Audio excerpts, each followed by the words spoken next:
दोस्तों आपके लिए एक बहुत ही जरूरी सूचना है। अगर आप लोग इसका नेक्स्ट सीजन भी सुनना चाहते हैं, क्योंकि आज ये कहानी खत्म होने जा रही है, तो अगर इस वीडियो के ऊपर 300 कमेंट और 1000 लाइक आ जाएंगे तो हम इसका नेक्स्ट सीजन शुरू कर देंगे।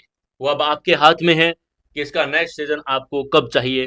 क्योंकि अगले 1 या 2 दिन में, जिस भी दिन ये 300 कमेंट और 1000 लाइक इस वीडियो पर हो जाएंगे, मैं अगला नेक्स्ट सीजन शुरू कर दूंगा। लास्ट में भी आपके लिए कुछ जानकारियां हैं, उसको जरूर सुनिएगा। हेलो दोस्तों, कैसे हैं आप सभी। सुकून एफएम पर आपका स्वागत है। आज हम सुनेंगे सीओ हस्बैंड कहानी का आखिरी एपिसोड। ये छोटा होगा लेकिन बड़ा ही इंटरेस्टिंग होगा, तो आप लोग इसे जरूर से जरूर ज्यादा से ज्यादा लोगों तक शेयर जरूर कीजिएगा। चलिए शुरू करते हैं आखिरी एपिसोड। एकलव्य को जब पता चला कि उसके सामने राजवर्धन सिंह बोल रहे हैं कि डीएनए टेस्ट करवा लें, तब पता चल जाएगा, दूध का दूध और पानी का पानी हो जाएगा। उसको अपनी आंखों पर विश्वास ही नहीं हो रहा था। तभी फलक ने रोकर मुस्कुरा कर कहा, एकलव्य, तुम्हें टेस्ट तो करवाना चाहिए। शायद शायद तुम्हारी वो अधूरी तलाश आज खत्म होने वाली हो। एकलव्य ने अपनी आंसुओं से भरी आंखों से पहले फलक को देखा, फिर राजवर्धन सिंह को, और अंत में उस तड़पती हुई मां नंदनी सिंह को। कमरे का वो सन्नाटा अब एक बहुत ही बड़े और ऐतिहासिक फैसले का इंतजार कर रहा था। एक ऐसा फैसला जो एकलव्य को भी एक अनाथ से सीधे देश के सबसे बड़े साम्राज्य का इकलौता और असली वारिस बना सकता था। क्या सच में एकलव्य ही वो खोया हुआ विक्रम सिंह था? एकलव्य की अपनी आंखें बंद थी। उसने एक लंबी सांस ली और आखिरकार अपना सिर हिला दिया। एकलव्य ने भरे हुए गले से कहा, मैं मैं तैयार हूं सर। मैं डीएनए टेस्ट करवाऊंगा। ये सुनते ही नंदिनी सिंह ने एकलव्य को कसकर अपने सीने से लगा लिया। वह ऐसे रो रही थी जैसे कोई प्यासा सदियों बाद किसी मीठे झरने से मिला हो। अब पूरी दुनिया की नजरें उस एक विशाल मेडिकल रिपोर्ट पर टिकने वाली थी। एक ऐसी रिपोर्ट जो सिर्फ एकलव्य की जिंदगी नहीं, बल्कि पूरे सिंह साम्राज्य और आर्यन की जिंदगी में भी बड़ा तूफान लाने वाली थी।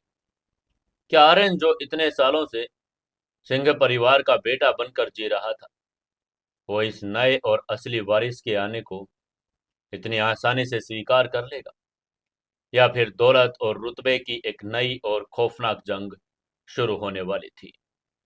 वीआईपी लाउंज के उस बंद कमरे में भावनाओं का एक ऐसा तूफान उफन रहा था जिसने 25 सालों के सूखे को एक ही पल में आंसुओं में भिगो दिया था। नंदनी सिंह अपने खोए हुए बेटे को सामने पाकर बदहवास थी। राजवर्धन सिंह जैसे पत्थर दिल और सख्त इंसान की आंखों से भी लगातार मोती छलक रहे थे। उनके लिए ये पल किसी चमत्कार से कम नहीं था। लेकिन उस कमरे में एक शख्स ऐसा भी था जिसके लिए ये कोई चमत्कार नहीं था, बल्कि एक भयानक प्रलय था। वो था आर्यन। आर्यन कमरे के एक कोने में बुत बनकर खड़ा था। बाहर से उसके चेहरे पर एक झूठी पथराई हुई मुस्कान थी, लेकिन अंदर ही अंदर उसके सीने में जलन, खौफ और नफरत का एक भयंकर ज्वालामुखी फूट रहा था। 25 साल उसने अपनी जिंदगी के 25 साल इस परिवार को दे दिए। उसने नंदिनी सिंह के नखरे उठाए, उनकी बीमारी में रात बरात भर जाग कर उनकी सेवा की। राजवर्धन सिंह के हर हुक्म को अपने पत्थर की लकीर माना था। उसने दिन रात एक एक करके सिंह इंडस्ट्री से साम्राज्य को संभाल लिया था। और अब ये सब उसने किसके लिए किया था? सिर्फ इसलिए ताकि एक दिन राजवर्धन सिंह के बाद वो अरबों खरबों के साम्राज्य का इकलौता और बेताज बादशाह बन जाए। लेकिन आज इस अजनबी लड़के के आ जाने से आर्यन को अपना वो सुनहरा भविष्य और वो दौलत और राजशाही गद्दी अपने हाथों में रेत की तरह फिसलती हुई नजर आ रही थी। आर्यन का दिमाग पागलों की तरह दौड़ रहा था। उसने मन ही मन सोचा, ये कैसे हो सकता है? ये लड़का जिंदा कैसे है? 25 साल बाद ये अचानक यहाँ कहाँ से टपक पड़ा? अगर ये सच में विक्रम है तो मेरा क्या होगा? मुझे तो लोग झटके में किनारे कर देंगे। मेरी हैसियत सिर्फ एक गोद लिए हुए अनाथ की बनकर रह जाएगी। नहीं, मैं ऐसा नहीं होने दूंगा। सिंह इंडस्ट्री सिर्फ मेरी है। आर्यन की आंखों में एक बड़ा खौफनाक और जहरीली चमक आ गई। उसने एकलव्य की तरफ एक ऐसी नफरत भरी नजर से देखा जैसे कोई भूखा भेड़िया अपने शिकार को देखता है और किसी ने उसे झपट लिया हो। लेकिन आर्यन ये भूल गया था कि उस कमरे में एक और बड़ा तेज और पारखी नजर मौजूद थी, जो भावनाओं के इस सैलाब से भी पूरी तरह सतर्क थी। वो थी फलक मेहता, एकलव्य की पत्नी, मेहता साम्राज्य की सीईओ। फलक इंसानों के चेहरे और उनकी आंखों के पीछे छिपे राज को पढ़ने में बड़ी माहिर थी। जब पूरा कमरा एकलव्य और नंदिनी के मिलन में मगन था, फलक की पैनी नजरें आर्यन के चेहरे पर टिक गई थी और कैसे उसने एकलव्य को उस जहरीली और कातिला नजरों से घूरा था, वो सब देख रही थी। उसने देखा कैसे आर्यन की मुट्ठियां कस गई और उसके पसीने उसके माथे पर आ गए थे। फलक का दिमाग तुरंत खतरे की घंटी बजाने लगा। उसे समझ आ गया था कि इस गोद लिए हुए बेटे को एकलव्य का वापस आना बिल्कुल रास नहीं आया। सत्ता और दौलत का लालच इंसान को अंधा कर देता है, और यह बात फलक सुभाष चौहान और एकता के केस में बहुत अच्छी तरह से देख चुकी थी। फलक ने मन ही मन तय करके कहा, मुझे अब एकलव्य की परछाई बनकर रहना होगा। उसने आर्यन की उन नजरों को नोट कर लिया था, लेकिन उसने उस वक्त कुछ भी बोलना सही नहीं समझा। वो सही वक्त का इंतजार करने लगी।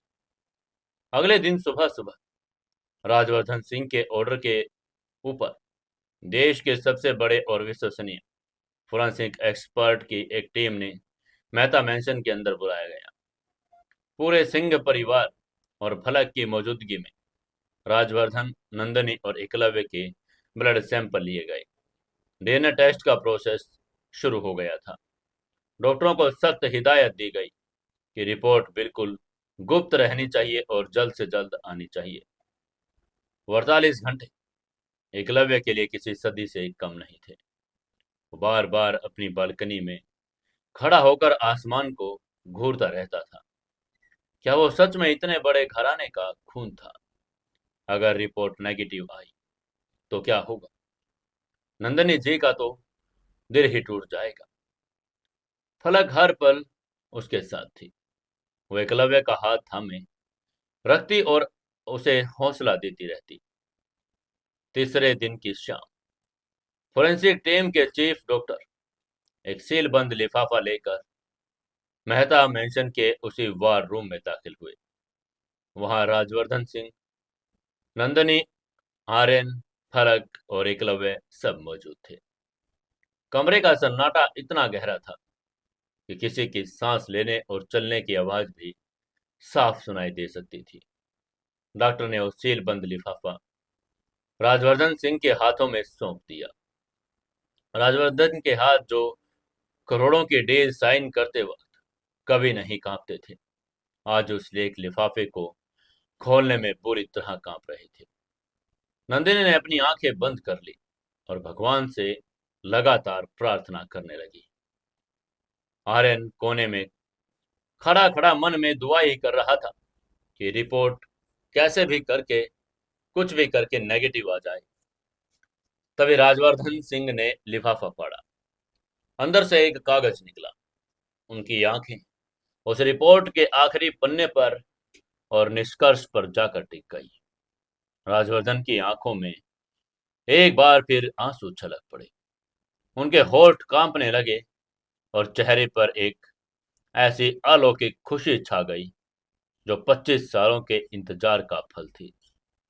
उन्होंने रिपोर्ट को सीने से लगा लिया और रोते हुए नंदनी की तरफ देखकर चिल्लाकर कहा, नंदनी, नंदनी, हमारा विक्रम, हमारा खून रिपोर्ट पॉजिटिव है नंदनी। 99% 99 प्रोबेबिलिटी एकलव्य हमारा ही विक्रम है नंदनी। राजवर्धन सिंह चीख पड़े और ये सुनते ही नंदनी सिंह बेहोश होने वाली थी कि फलक ने उन्हें तुरंत संभाल लिया। नंदनी ने दौड़कर एकलव्य को अपने गले से लगा लिया और दहाड़े मार मार कर रोने लगी। उन्होंने सिसक कर कहा, मेरे बच्चे, मेरे लाला, तू वापस आ गया मेरे बच्चे। नंदनी एकलव्य के माथे, उसके गालों को चूमती ही जा रही थी। एकलव्य की भी आंखों में आंसुओं का बांध टूट गया। उसने अपनी मां को, जिसे वो पूरी जिंदगी तरसा था, कसकर अपनी बाहों में भरकर कहा, मां। यह शब्द एकलव्य के होठों से निकला और एक शब्द ने पूरे कमरे की फिजा को पवित्र कर दिया। राजवर्धन ने भी आगे बढ़कर अपने बेटे को गले लगा लिया। वहीं फलक दूर खड़ी ये रो रही थी और इस खूबसूरत मिलन को देख रही थी। तभी उसकी नजर फिर से आर्यन पर पड़ी।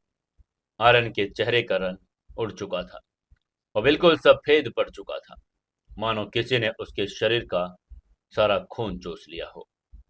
उसने बड़ी ही मुश्किल से एक झूठी और कांपती हुई मुस्कान अपने चेहरे पर बिखेरी और आगे बढ़कर कहा, बधाई हो डैड मॉम, आखिरकार मेरा छोटा भाई वापस आ ही गया।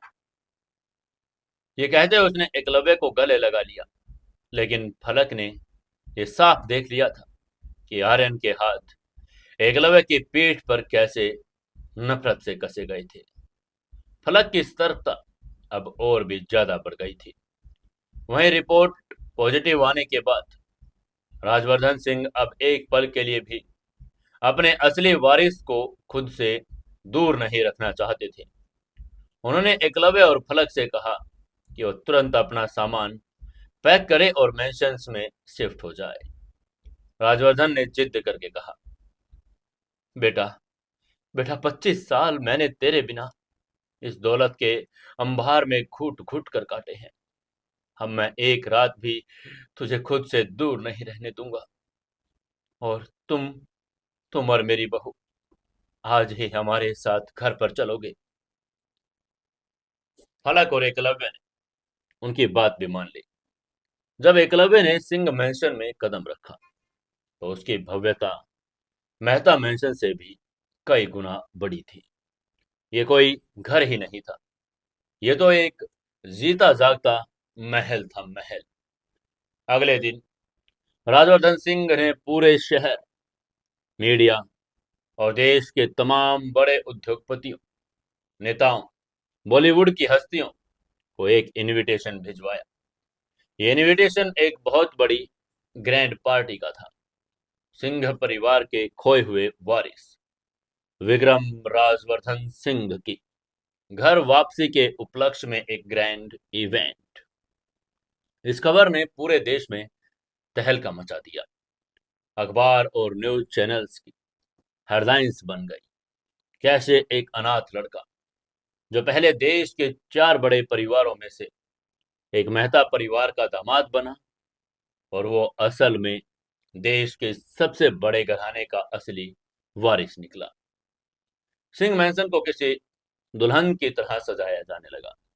विदेशों से फूल मंगाए गए, सबसे बेहतरीन शेफ्स को बुलाया गया, लेकिन इस पूरे जश्न में शोर शराबे के बीच आर्यन अपने कमरे में बिल्कुल बंद बैठा था। उसने अपने कमरे का सारा शीशा, सारे गुलदस्ते तोड़कर चकनाचूर कर दिए थे। उसके हाथ से खून भी बहने लगा था, लेकिन उसे दर्द महसूस नहीं हो रहा था। उसने चिल्लाकर कहा, नहीं, बिल्कुल नहीं, मैं ऐसा नहीं होने दूंगा। वो भिखारी, वो 2 कौड़ी का सेल्समैन अचानक आकर मेरा साम्राज्य नहीं छीन सकता। डैड कल पूरी दुनिया के सामने उसे अपना वारिस घोषित कर देंगे और मेरे पास सिर्फ एक रात का वक्त है। कल की वो पार्टी उस एकलव्य की आखिरी रात होगी। आर्यन पागलों की तरह चीख रहा था। आर्यन की आंखों में खूनी दरिंदगी उतर आई। उसने तय कर लिया कि वो एकलव्य के उसको रास्ते से हटाएगा। कोई शक नहीं, कोई साजिश नहीं, सीधे मौत के घाट उतार देगा। उसने अपनी अलमारी खोली और उसमें से एक इटालियन साइलेंसर लगी पिस्टल निकाली। उसने उसे अपनी जैकेट के अंदर छुपाने का प्लान बनाया। वो जानता था कि पार्टी के शोरगुल और भीड़ भाड़ में वो बड़ी आसानी से एकलव्य को किसी अकेले कोने में ले जाकर गोली मार सकता है और फिर उसे एक हादसा या बाहरी हमलावर का काम बताकर बच भी सकता है। लेकिन आर्यन को इस बात का अंदाजा ही नहीं था कि इसकी इस मौत की साजिश के बीच एक ऐसी ढाल खड़ी थी जिसे भेद पाना मौत के लिए भी मुश्किल था। आखिरकार वो रात आ ही गई। सिंह मैंसन का विशाल लॉन और बैंकेट हॉल मेहमानों से खचाखच भरा था। हर तरफ हीरों की चमक, शैंपेन के ग्लासेस और खनक के साथ बड़े बड़े लोगों की हंसी गूंज रही थी। राजवर्धन सिंह नंदिनी भी आज हवा में उड़ रहे थे। उनकी खुशी का कोई ठिकाना नहीं था। तभी हॉल की मेन सीढ़ियों से एकलव्य और फलक नीचे उतरे। एकलव्य ने एक बड़ा ही शाही काले रंग की डिजाइनर बंद गला शेरवानी पहनी थी, जिस पर असली सोने और हीरों का काम किया गया था और बिल्कुल किसी प्रिंस की तरह लग रहा था। उसके चेहरे पर वो राजपुताना तेज आज निखर कर सामने आ रहा था। उसके साथ फलक ने लाल रंग का एक बड़ा कीमती लहंगा पहना था। दोनों जब सीढ़ियों से उतर रहे थे तो मेहमानों की नजर उन पर से हट भी नहीं रही थी। हर कोई यही कह रहा था, परफेक्ट कपल। पार्टी शबाब पर थी। मीडिया वाले एकलव्य की तस्वीरें खींच रहे थे। राजवर्धन सिंह और सभी मेहमान से अपने बेटे को गर्व से इंट्रो करवा रहे थे। लेकिन फलक की आंखें भीड़ में लगातार आर्यन को ढूंढ रही थी। आर्यन दूर खड़े कोने में शैंपेन पी रहा था। उसने एक भारी ओवरकोट भी पहना था जो पार्टी के माहौल से बिल्कुल अजीब लग रहा था। फलक को वो कोट खटकने लगा। फलक ने तुरंत अपने चीफ बॉडीगार्ड तारा को अपने पास बुलाया, जो वो सिविल ड्रेस में पार्टी में मेहमान बनकर घूम रही थी। फलक ने धीमी आवाज में उसे फुसफुसा कर कहा, तारा, आर्यन पर अपनी नजर गड़ाए रखना। अगर वो एकलव्य के आसपास भी फटके तो मुझे तुरंत बताना। मुझे उस पर रत्ती भर भी भरोसा नहीं है। उसका यह ऑर्डर सुनते ही तारा ने सिर हिलाकर कहा, यस मैम। और यह कहते हुए वो आगे भीड़ में गायब हो गई। तभी आर्यन ने अपना कोट सही किया। अपने चेहरे पर एक बहुत ही मीठी और झूठी मुस्कान ओढ़कर एकलव्य के पास गया। आर्यन ने एकलव्य को गले लगाकर कहा, कॉन्ग्रेचुलेशन छोटे भाई, आज तुम कितने अच्छे लग रहे हो। डैड सच में बड़े खुश हैं। आगे से एकलव्य ने पूरी ईमानदारी और इज्जत से कहा, थैंक यू आर्यन भैया। एकलव्य का दिल बिल्कुल साफ था और उसे इस बात का जरा भी अंदाजा था ही नहीं कि जिसे वो अपना बड़ा भाई समझ रहा है वो एक आस्तीन का सांप है। तभी आर्यन ने बड़े ही चालाकी से कहा, एकलव्य, बाहर लॉन के पीछे वाला जो स्विमिंग पूल का एरिया है, वहां मैंने एक बहुत ही खास और विंटेज वाइन छुपा कर रखी है, सिर्फ हम दोनों भाइयों के लिए। चलो हम दोनों अकेले एक गैस टोस्ट करते हैं तुम्हारी नई जिंदगी के लिए। अंदर बहुत शोर है। वहीं एकलव्य, जो वैसे भी इस भीड़ और शोर शराबे से थोड़ा ऊब चुका था, इसलिए तुरंत राजी हो गया। उसने तुरंत सिर हिलाकर कहा, हाँ बिल्कुल भैया, चलो चले चले। आर्यन के होठों पर एक शैतानी और एक खूनी मुस्कान आ गई। वो एकलव्य को लेकर हॉल के पिछले दरवाजे से बाहर उस अंधेरे और सुनसान स्विमिंग पूल एरिया की तरफ निकल पड़ा। लेकिन वो ये भूल गया कि फलक की नजरें उस पर से हट ही नहीं रही थी। स्विमिंग पूल एरिया में बिल्कुल सन्नाटा था। पार्टी का शोर यहाँ तक कि बड़ा धीमा था। पानी की सतह पर नीली लाइट्स जल रही थी। हल्की हल्की ठंडी हवा भी चल रही थी। आर्यन ने एकलव्य को पूल के बिल्कुल किनारे, जहां पीछे एक गहरी खाई और ढलान थी, वहां ले जाकर खड़ा कर दिया। एकलव्य ने आसमान की तरफ देखकर कहा, यहां तो बड़ी शांति है भैया। मैंने अपनी पूरी जिंदगी में कभी नहीं सोचा था कि मेरा अपना एक परिवार होगा, और आज आप, डैड, मॉम, मेरे पास सब कुछ है। वहीं आर्यन एकलव्य के पीछे खड़ा था। उसने अपने ओवरकोट के अंदर हाथ डाला और उस ठंडी लोहे की पिस्तौल के ग्रिप को कसकर पकड़कर कहा, हाँ एकलव्य, तुम्हारे पास तो सब कुछ है। आर्यन की आवाज अब मीठी नहीं, बल्कि एक फुफकारते हुए सांप के जैसी हो गई थी। वहीं एकलव्य की आवाज में बदलते हुए उसने एकलव्य ने महसूस किया, और वो पलट कर आर्यन की तरफ घूमा। जैसे ही एकलव्य घूमा, उसने देखा आर्यन के हाथ में एक पिस्तौल थी। उसका निशाना सीधा एकलव्य के सीने पर था, और ये देखते ही एकलव्य का खून एकदम जम गया। उसकी आंखें फटे की फटी रह गई। उसने हैरानी से कहा, भैया ये क्या है? आप क्या कर रहे हैं? एकलव्य हकलाते हुए पीछे हटा। तभी आगे से अर्जुन ने पागलों की तरह फुफकार कर चीख कर कहा, भैया मत कहो मुझे, मैं तुम्हारा भाई नहीं हूं। तुम एक दिन बिन बुलाए मेहमान हो, जो मेरा हक छीनने आ गए हो। 25 साल, 25 साल मैंने इस सिंह साम्राज्य की गुलामी की है। मैंने अपना बचपन, अपनी जवानी, सब कुछ राजवर्धन सिंह के पैरों में रख दी, और तुम कहीं से उठ कर आ गए और रातों रात इस पूरी सल्तनत के वारिस बन गए। और मेरी हैसियत क्या रह गई है? कुछ भी नहीं। तूने मुझे बर्बाद कर दिया है। ये कहते हुए उसकी आंखों में खून सवार आ गया था। आगे से एकलव्य ने अपने हाथ ऊपर करके उसे शांत करवाने की कोशिश करके कहा, आर्यन भैया, आप गलत सोच रहे हैं। मुझे दौलत नहीं चाहिए। मुझे सिर्फ मेरे माँ बाप का प्यार चाहिए। हम दोनों भाई मिलकर इस बिजनेस को। लेकिन इससे पहले कि वो अपनी बात पूरी कर पाता, आर्यन ने पिस्तौल की नली एकलव्य के माथे के बिल्कुल करीब कर ली और झट से बोला, शट अप। मुझे किसी के साथ कोई हिस्सेदारी नहीं चाहिए।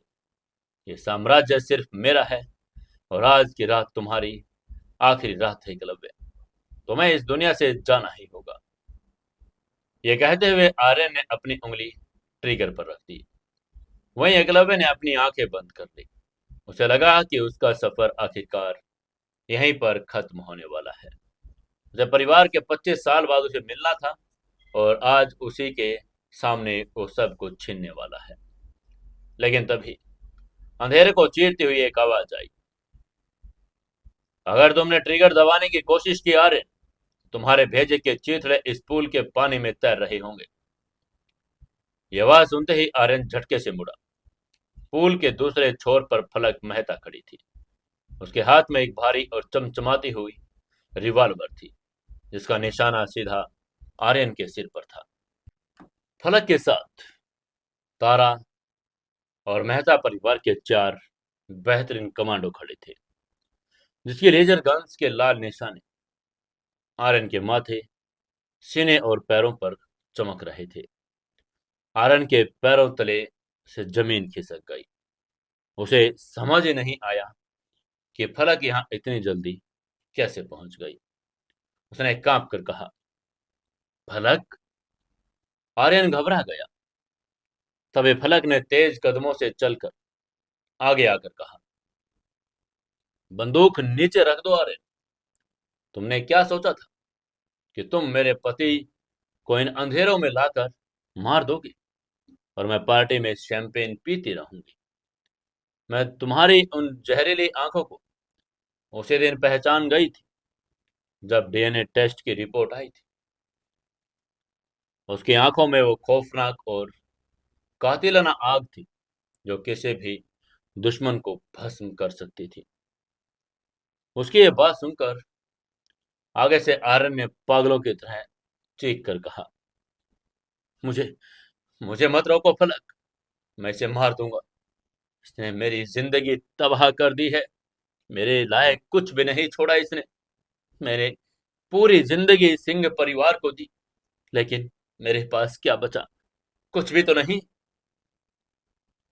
तभी आगे से फलक ने अपनी रिवॉल्वर को और कसकर पकड़कर कहा, तुम एक कदम भी आगे नहीं बढ़ोगे। लेकिन आर्यन पर पागलपन सवार हो चुका था।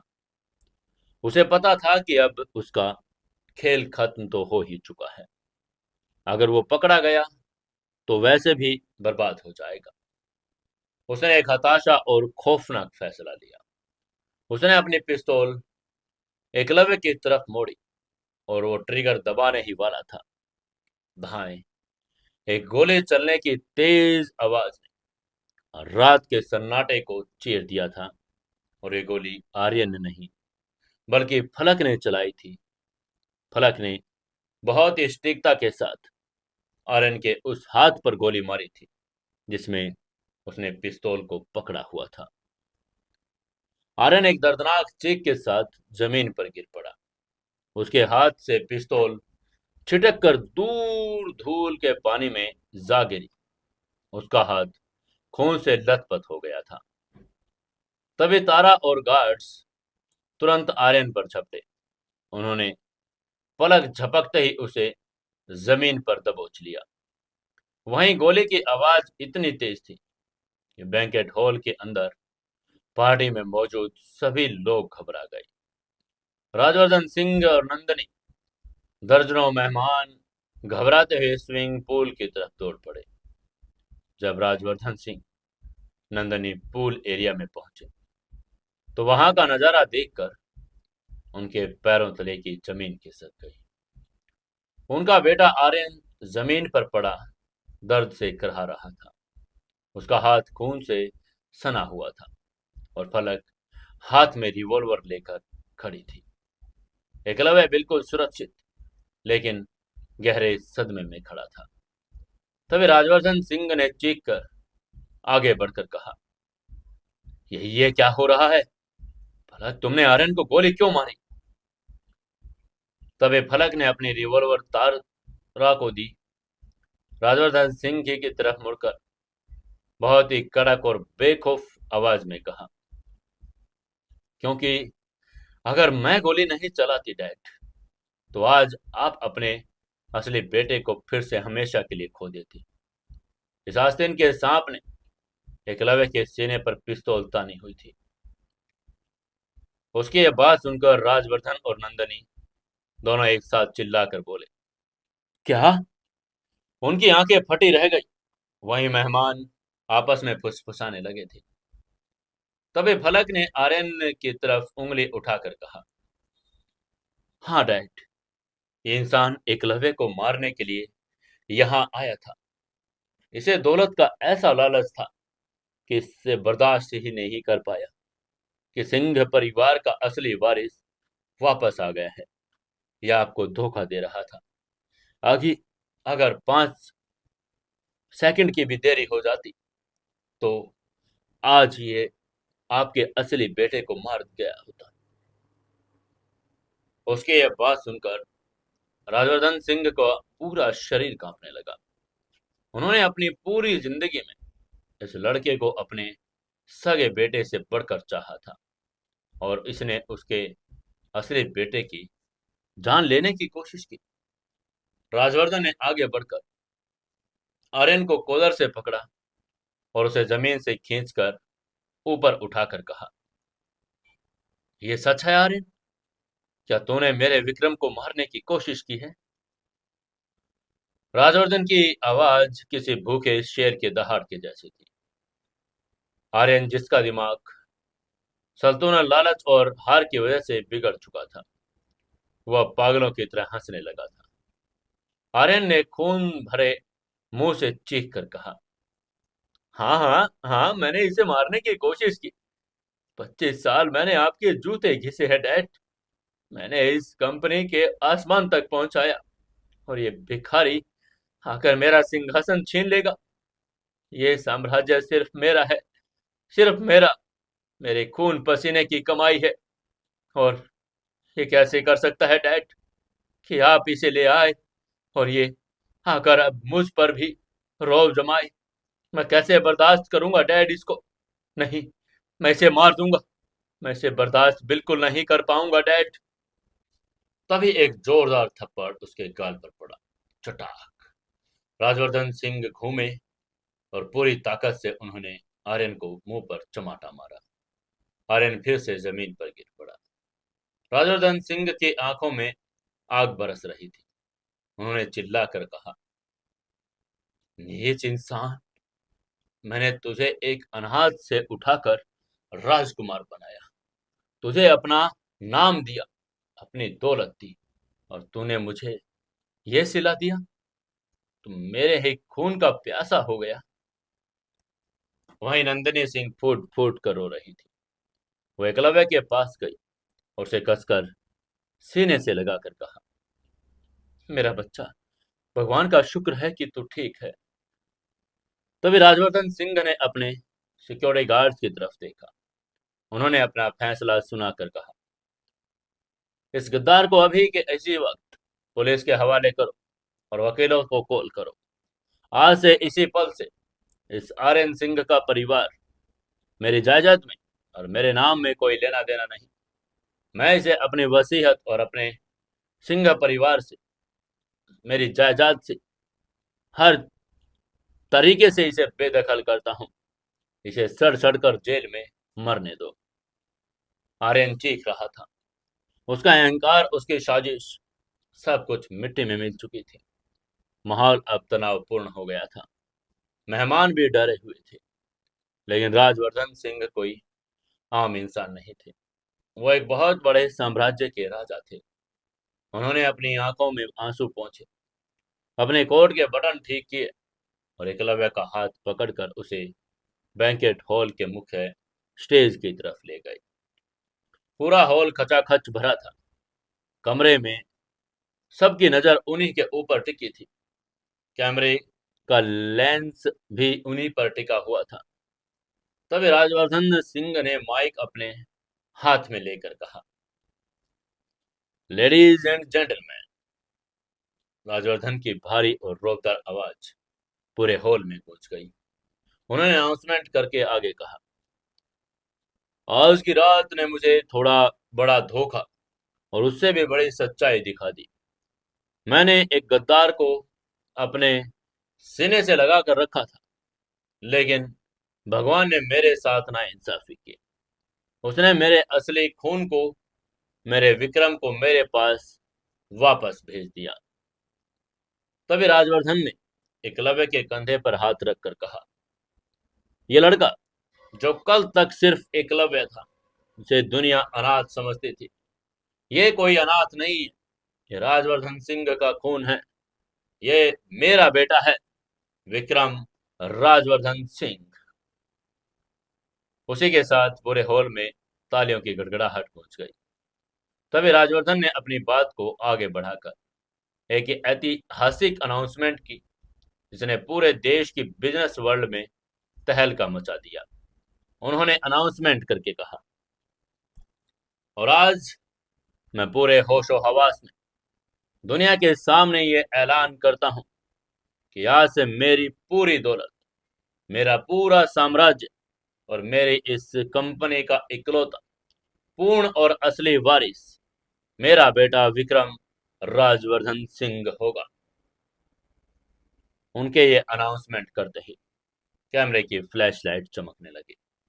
तालियों की आवाज रुकने का नाम ही नहीं ले रही थी।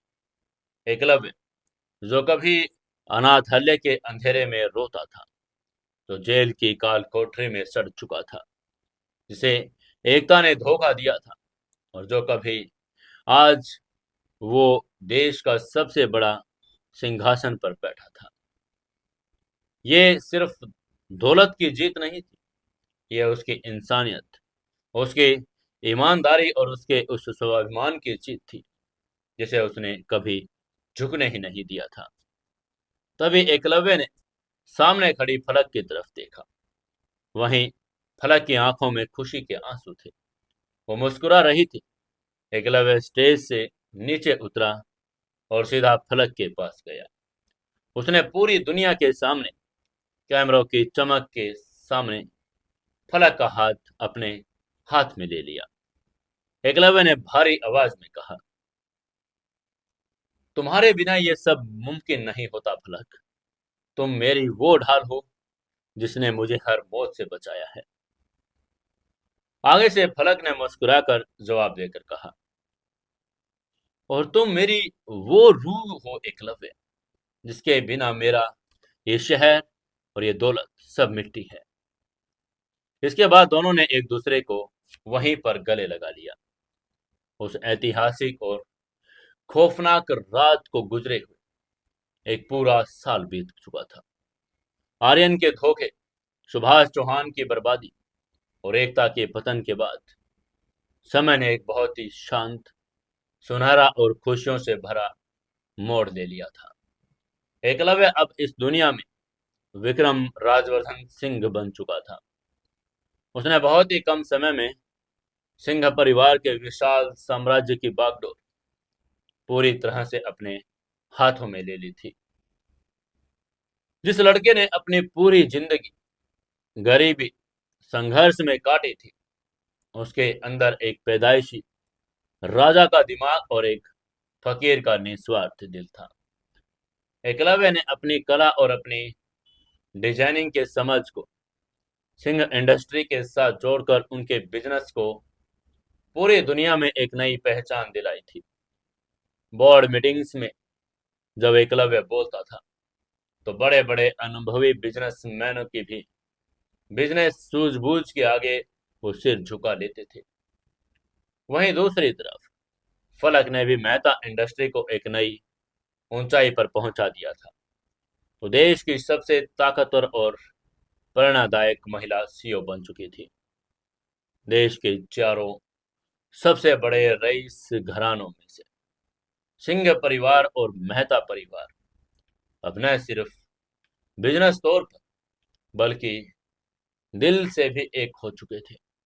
एकलव्य और फलक भारत के सबसे ताकतवर और चर्चित पावर कपल बन चुके थे। लेकिन इतनी अथाह दौलत और रुतबा आ जाने के बाद भी उन दोनों के पैरों की जमीन नहीं खिसकी थी। एकलव्य आज भी नाश्ते की टेबल पर अपनी मां को अपने हाथों से खाना परोसता था। राजवर्धन सिंह, जो कभी अपनी सख्ती के लिए जाने जाते थे, वो अब अपने बेटे के साथ लॉन में हंसते खेलते अपनी पुरानी यादें ताजा करते हुए नजर आते थे। एकलव्य और फलक ने व्यापार के साथ साथ अपने परिवार को सारा वक्त और प्यार दिया जिसके लिए वो सभी सालों से तरस रहे थे। वहीं एक साल का लंबा अरसा आखिरकार खत्म हुआ और इंग्लैंड से जसराज मेहता के वापस लौटने का दिन भी आ गया था। जब जसराज मेहता का प्राइवेट जेट दिल्ली एयरपोर्ट पर उतरा तो उनके स्वागत के लिए सिर्फ फलक नहीं बल्कि पूरा सिंह परिवार मौजूद था। जसराज जी ने एयरपोर्ट के बाहर आकर उन्होंने देखा कि उनके सामने राजवर्धन सिंह जैसे दिग्गज बिजनेसमैन खड़े हैं। उनके बगल में एकलव्य बिल्कुल एक राजकुमार की तरह खड़ा है और उनकी आंखें खुशी और अचरज से फटी रह गई। तभी फलक ने उनके पास आकर कहा, दादू। फलक दौड़कर अपने दादाजी के गले लग गई। आगे से जसराज ने फलक के माथे को चूम कर कहा, मेरी बच्ची, तू तो बिल्कुल बदल गई है। फिर उनकी नजर एकलव्य पर पड़ी। एकलव्य ने आगे बढ़कर जसराज जी के पैरों को छूकर कहा, प्रणाम दादाजी। जसराज ने एकलव्य के सीने से उसे लगा लिया और उनकी आंखों में आंसू छलक पड़े।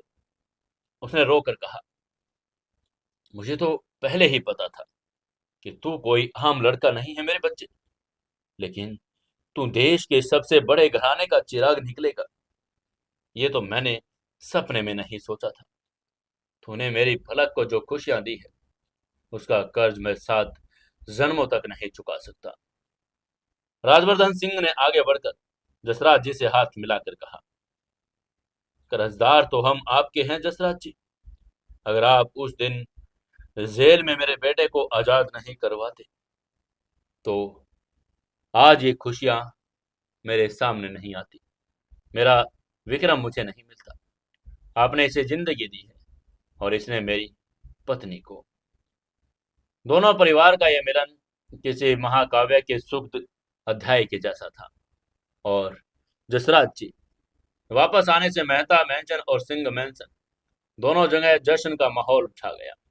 पुरानी कड़वाहटें, साजिश और दुख अब हमेशा के लिए खत्म हो चुके थे। जसराज जी की वापसी ही कुछ दिनों के बाद मेहता मैंशन में दोनों परिवारों के लिए एक बहुत बड़ी और भव्य डिनर पार्टी का आयोजन किया गया।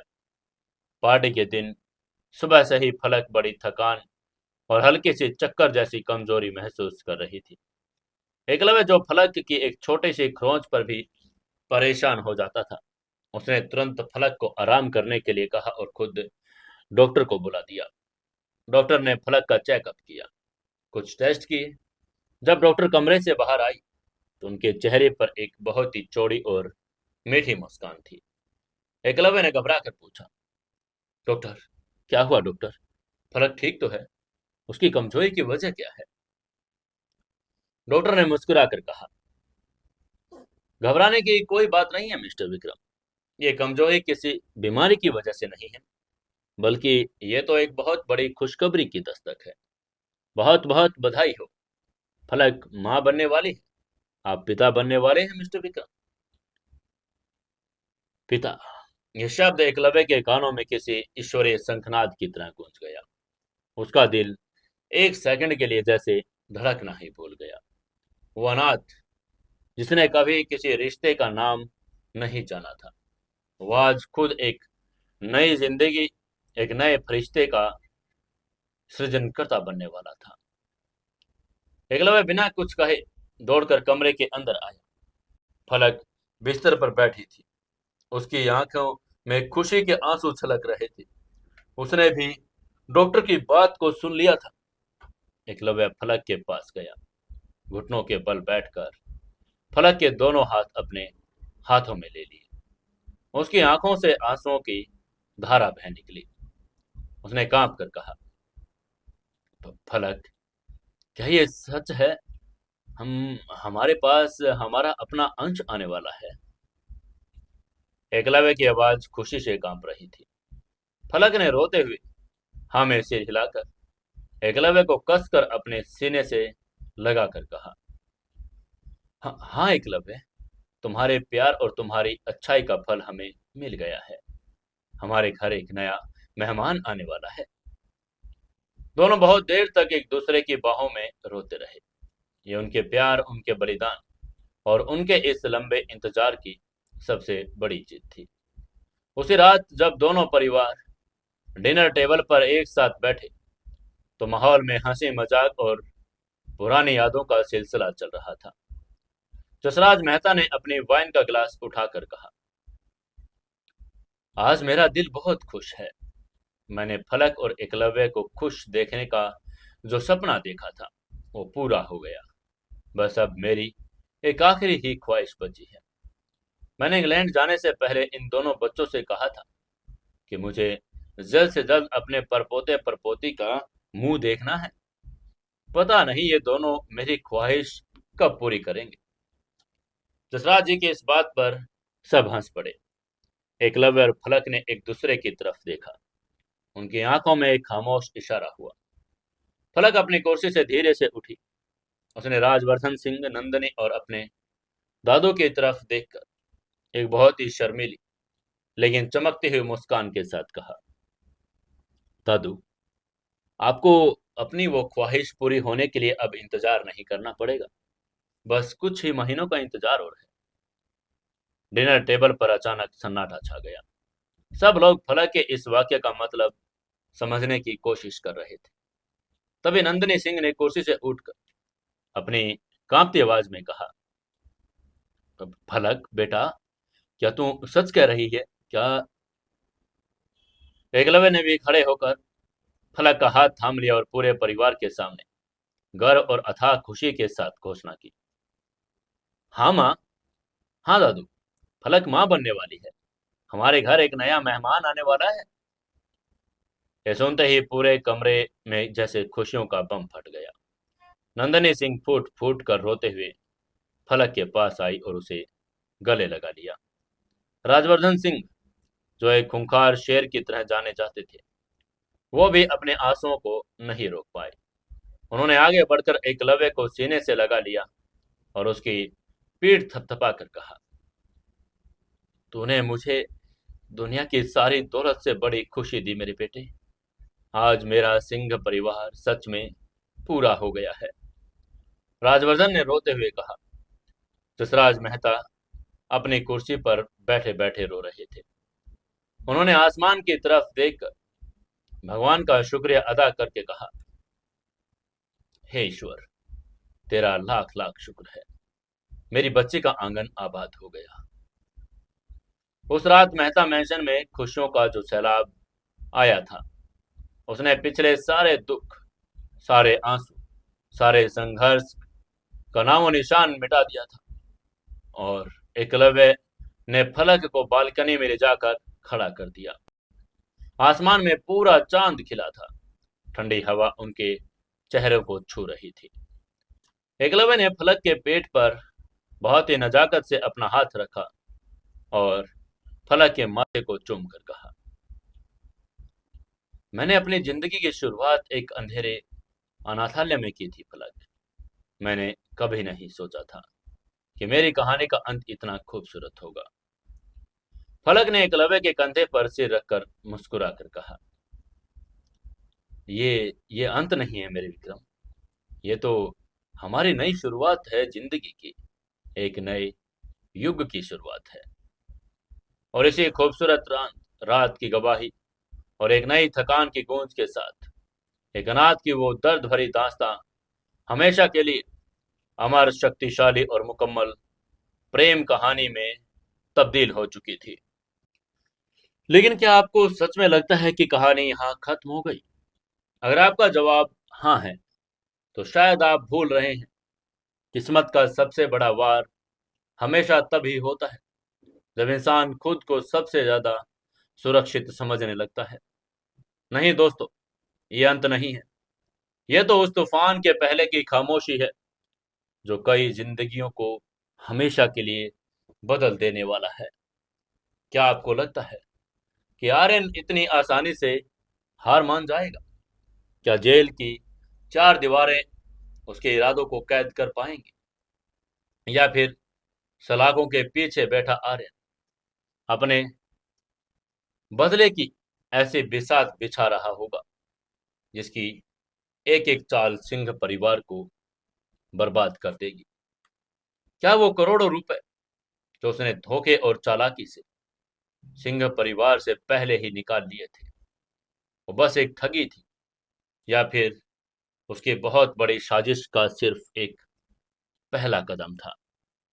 क्या जेल के बाहर उसके ऐसे साथी अभी भी मौजूद हैं जो उसके एक इशारे पर कुछ भी तय करने को तैयार बैठे हैं? क्या सिंह परिवार सच में खतरे से बाहर निकल चुका है, या उन्हें अभी तक इस बात का एहसास भी नहीं कि उनकी जिंदगी का सबसे मुश्किल दौर तो अब शुरू होने वाला है? क्या पुराने जख्म फिर से हरे होंगे? क्या कोई अपनों के साथ विश्वासघात करेगा? क्या कोई चेहरा बेनकाब होगा जिस पर सबसे ज्यादा भरोसा किया गया था? और क्या प्यार, नफरत और लालच की इस जंग में फिर से कुर्बान होने वाला है? लेकिन ठहरिए, कहानी में सिर्फ आर्यन ही नहीं, कुछ ऐसे किरदार भी हैं जिनके असली चेहरे अभी दुनिया के सामने आना बाकी है। कुछ ऐसे रिश्ते हैं जो जितने मजबूत दिखाई देते हैं, अंदर से उतने ही खोखले हैं। कुछ ऐसे राज हैं जिन्हें दफन रखने की हर कोशिश हर एक नई तबाही को जन्म देने वाली है। और जब ये सारे राज एक एक करके सामने आएंगे तो कोई अपना नहीं रहेगा, कोई रिश्ता पहले जैसा नहीं रहेगा, और शायद कोई जिंदगी भी पहले जैसी नहीं होगी।